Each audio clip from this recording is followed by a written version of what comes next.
The year is 1943. Europe is engulfed in the flames of the Second World War. Behind the front lines, in the shadows of occupied territories, a different kind of battle is being waged. A battle of intelligence, deception, and survival. This is the story of Operation Mincemeat's lesser-known cousin, a mission that would expose one of the most devastating betrayals in espionage history. Our story begins in a cramped office in Baker Street, London, the headquarters of the Special Operations Executive, known simply as SOE. Here, in these unremarkable rooms, Britain orchestrated some of its most audacious wartime operations. In the spring of 1943, British intelligence identified a critical weakness in German defenses along the Belgian coast. The information could shorten the war by months, potentially saving thousands of lives. But obtaining it required inserting an agent deep into occupied Belgium, into the very heart of Nazi-controlled territory. The man chosen for this impossible mission was Captain Henri Dericourt. At 32 years old, Dericourt was a French pilot with an impeccable record. He had escaped occupied France in 1942 and volunteered his services to the British. Charismatic, confident, and fluent in German, he seemed the perfect candidate. But Dericourt would not go alone. So he assembled a small network of operatives. There was Marie-Louise, a Belgian resistance fighter whose family had been decimated by the occupation. She knew every street, every safe house in Brussels. Then there was Jack, a wireless operator from Manchester, barely 23 years old, whose job was to maintain contact with London through coded radio transmissions.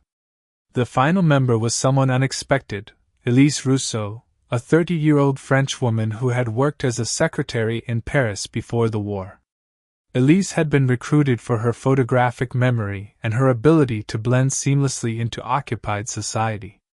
She would be the team's eyes and ears in the social circles where German officers relaxed their guard.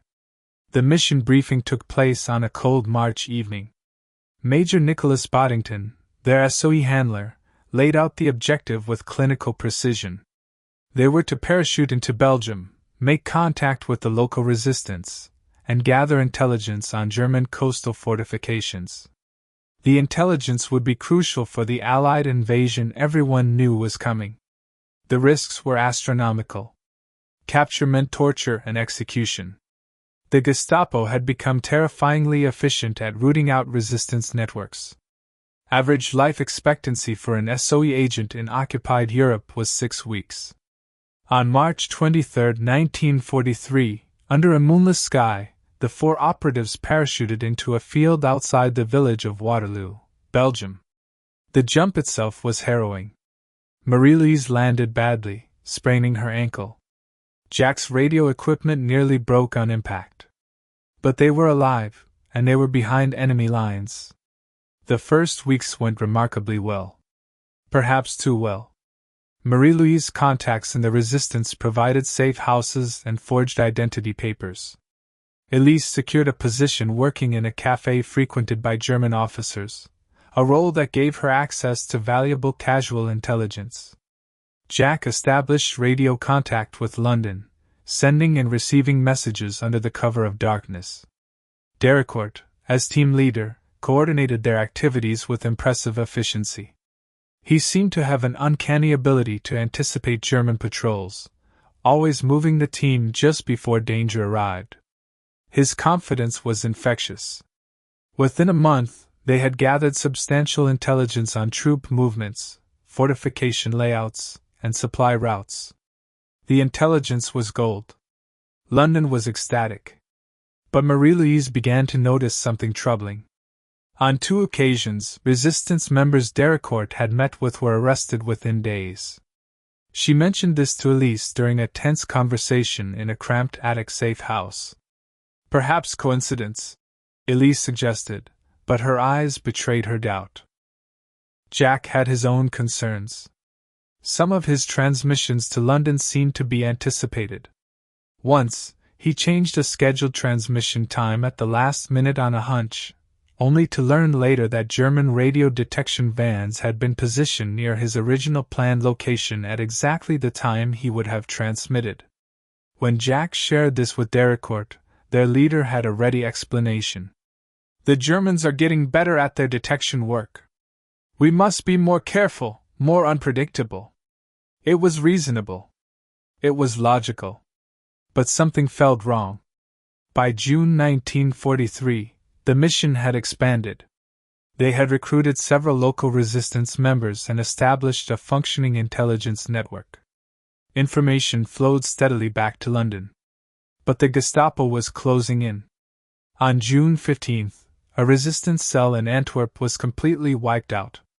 17 people arrested, including the cell leader whom Dericourt had personally met just 3 days earlier. Then another arrest in Brussels. And another in Liège. Marie-Louise confronted Dericourt directly. "Every person you meet ends up arrested within the week. How do you explain this?" Dericourt's response was measured, almost too calm. "The Gestapo is under pressure to produce results. They're intensifying their efforts. We're in the most dangerous phase of our mission.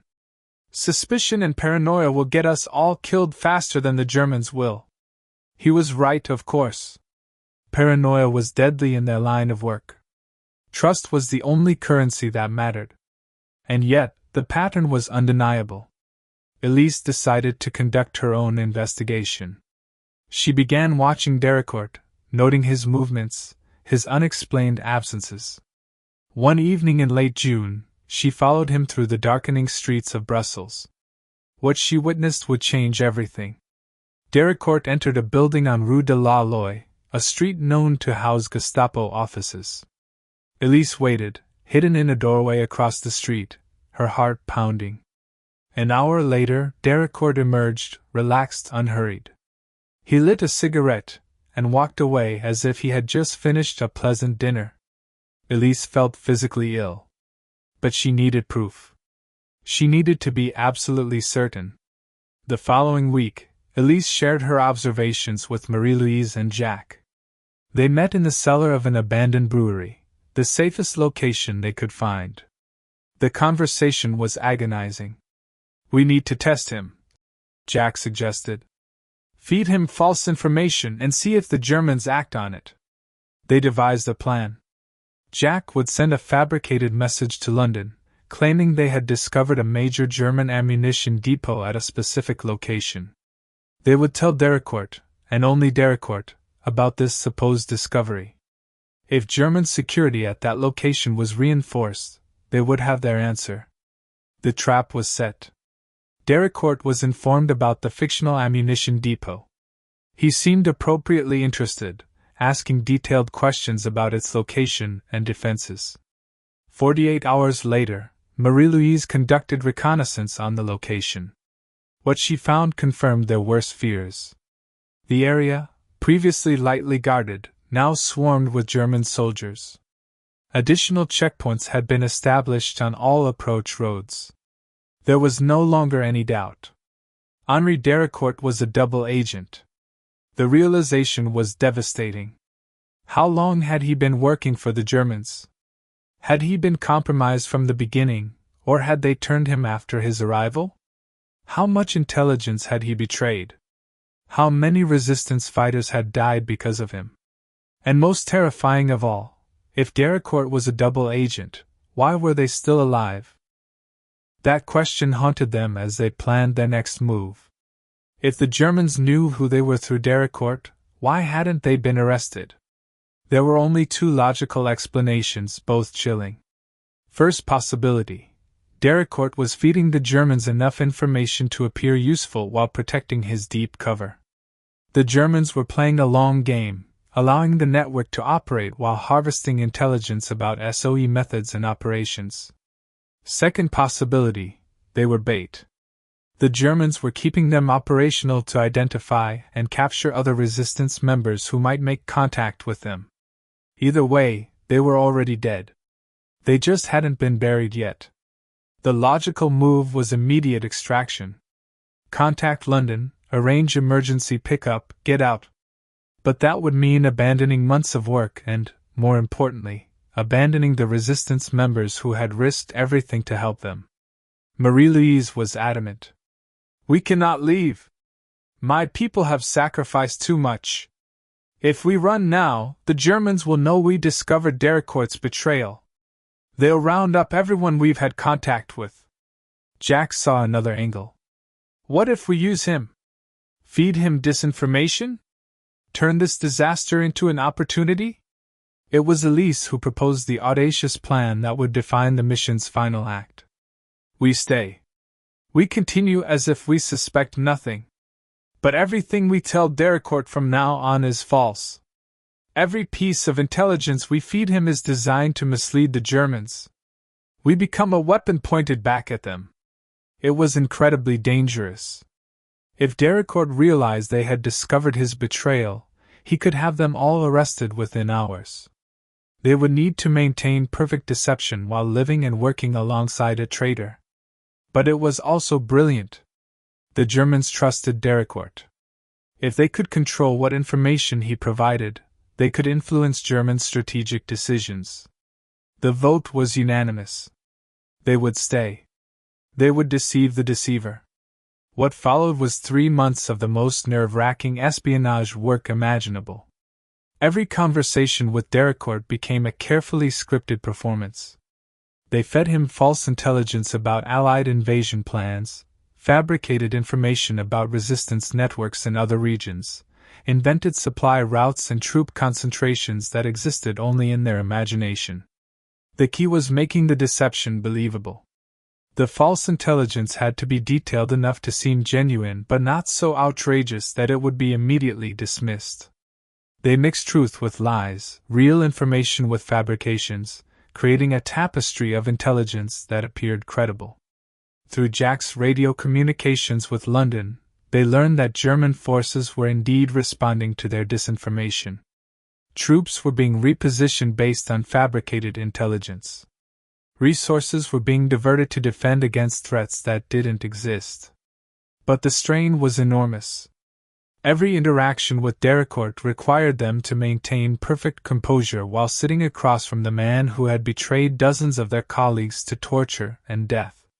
Marie-Louise later admitted that there were moments when she considered simply killing Dericourt herself. "I would lie awake at night planning it. How I would do it. Where. When. The only thing that stopped me was knowing that his death would end our ability to mislead the Germans." The operation reached its climax in September 1943. The team fed Dericourt detailed information about a supposed Allied commando raid plan for the Belgian coast on September 28. The intelligence specified the landing site, the number of troops, the objectives. It was completely fictitious. Through resistance contacts, they learned that the Germans had moved an entire regiment to defend against the non-existent raid. More importantly, they had stripped defenses from other sections of the coast to concentrate forces at the fictional landing site. London immediately recognized the opportunity. A real operation was hastily organized to strike the now weakened positions the Germans had abandoned. The raid succeeded brilliantly, destroying vital communication infrastructure and capturing important documents. The Germans never realized they had been deceived through their own double agent. By October 1943, the mission had accomplished far more than originally planned, though not in the way anyone had anticipated. But the situation was becoming unsustainable. The longer they maintained the deception, the greater the risk of discovery. London ordered their extraction. The exfiltration operation was planned for the night of October 22. A Lysander aircraft would land in a field south of Brussels to collect them. They would leave behind false documents suggesting they had been recalled for reassignment, maintaining the illusion that their mission had concluded naturally. The night before extraction, they met with Dericourt for the last time. He seemed relaxed, even cheerful, clearly believing his deception remained intact. They provided him with one final piece of false intelligence, a parting gift to keep the Germans confused. "You've all done remarkable work," Dericourt told them, his voice thick with false sincerity. London should be very proud. Marie-Louise later described fighting the urge to confront him, to let him know they had discovered his betrayal and used it against him. But silence was more powerful. Let him believe his betrayal had succeeded. Let him continue to feed the Germans our lies. The extraction went flawlessly. Under cover of darkness, they made their way to the rendezvous point. The Lysander landed, barely slowing as they scrambled aboard. Within minutes, they were airborne, leaving occupied Belgium behind. As they crossed the Channel back to England, Jack asked the question they had all been thinking. Should we tell London about Dericourt immediately? It was a complex question. If they exposed Dericourt now, he would be arrested or eliminated, and the disinformation channel would be closed. But if they remained silent, he could continue to betray other operations. The decision, ultimately, wasn't theirs to make. Upon landing in England, they were immediately debriefed by SOE leadership. They presented their evidence against Dericourt, the pattern of arrests, Elisa's observation of his meeting with the Gestapo, the test that confirmed his betrayal.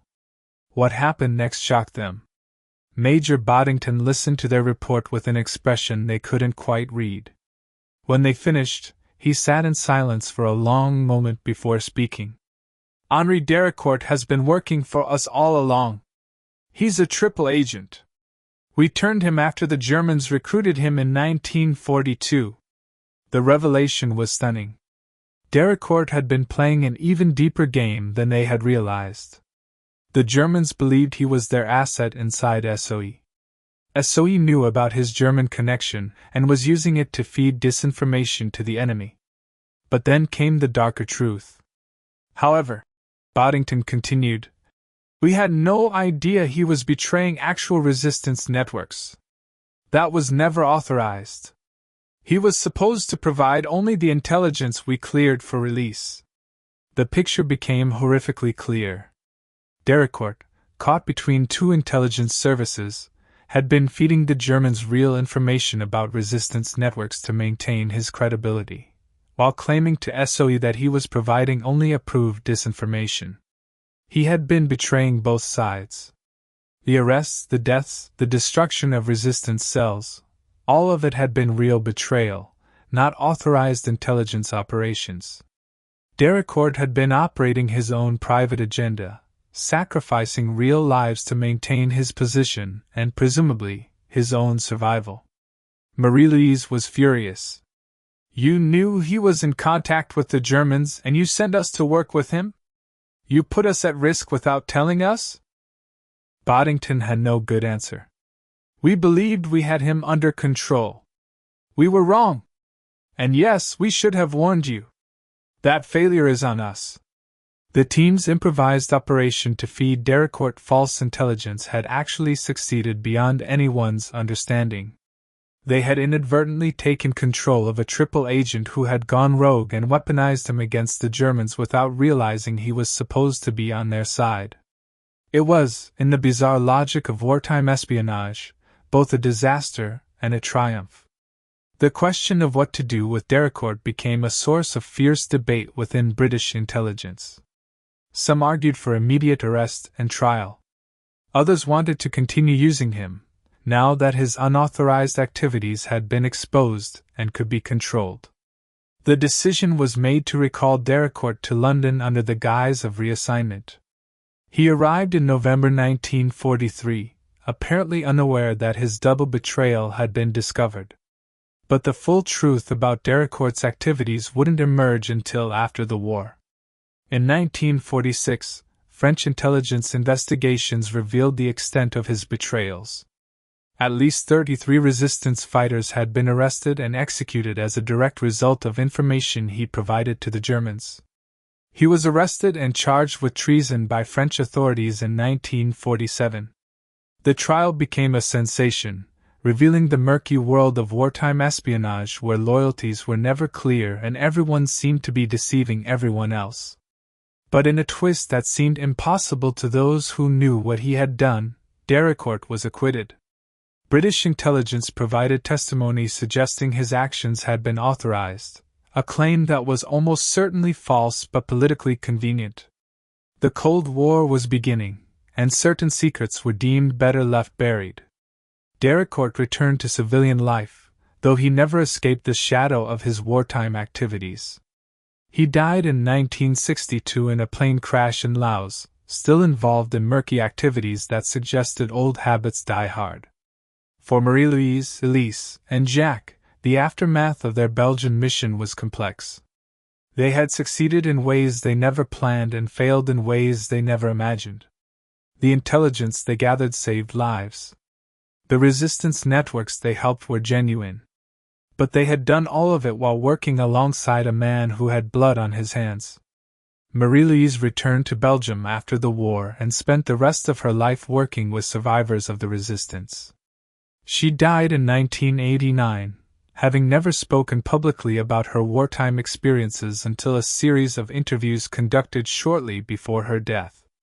Jacques remained with British intelligence until the 1960s, eventually retiring to write his memoirs, though he remained vague about the details of the Belgian operation. When pressed about Dericourt, he would say only that war makes moral clarity impossible, and that espionage makes it even worse. Elise married an American officer she met after the war and moved to the United States. In a 1978 interview, she reflected on her experience. "We thought we were the heroes of our own story. Then we discovered our hero was a villain. Then we learned he was supposed to be a hero playing a villain. And then we found out he was actually a villain pretending to be a hero pretending to be a villain. Eventually, you realize the categories themselves are meaningless. There were only choices, and consequences, and trying to survive long enough to see the war end." The story of Operation Turnabout, as it came to be known in classified files, remains one of the most complex and morally ambiguous missions of the Second World War. It demonstrated both the potential and the dangers of intelligence work, the way deception can be layered upon deception until no one quite knows whose side anyone is on. The 33 men and women who died because of Dericourt's betrayals are largely forgotten now. They have no monuments, no plaques commemorating their sacrifice. They were killed in the shadows and remained there after death, casualties of a secret war within a war. But their story, and the story of the agents who unknowingly worked alongside their betrayer and accidentally turned that betrayal into a weapon, reminds us of a fundamental truth about the Second World War. Behind the famous battles and the well-known heroes were countless smaller dramas of courage and betrayal, sacrifice and survival, where ordinary people faced impossible choices and somehow found a way forward. Inside that World War II spy mission was not just betrayal, but resilience. Not just deception, but determination. And perhaps most importantly, the recognition that in war, especially in the shadow war of espionage, nothing is ever quite what it seems. The mission files were declassified in 1998. They fill 17 boxes in the National Archives, thousands of pages of documents that tell a story of complexity and moral ambiguity that few would believe if it weren't meticulously recorded. As we close this chapter of history, we're left with questions that have no easy answers. When is betrayal justified? When does deception become evil? Where is the line between necessary intelligence work and moral compromise? The agents of Operation Turnabout faced those questions every day behind enemy lines. They didn't always find the right answers. But they survived. They fought. And in their own complicated way, they helped win a war that needed winning. Their story deserves to be remembered, in all its uncomfortable complexity. Because the truth of war is rarely simple, and the truth of espionage is never clear. But the courage required to face both is undeniable. This has been the story of a World War II spy mission, of betrayal behind enemy lines, and of the thin line between heroes and villains when everyone is playing a role and no one is quite what they seem.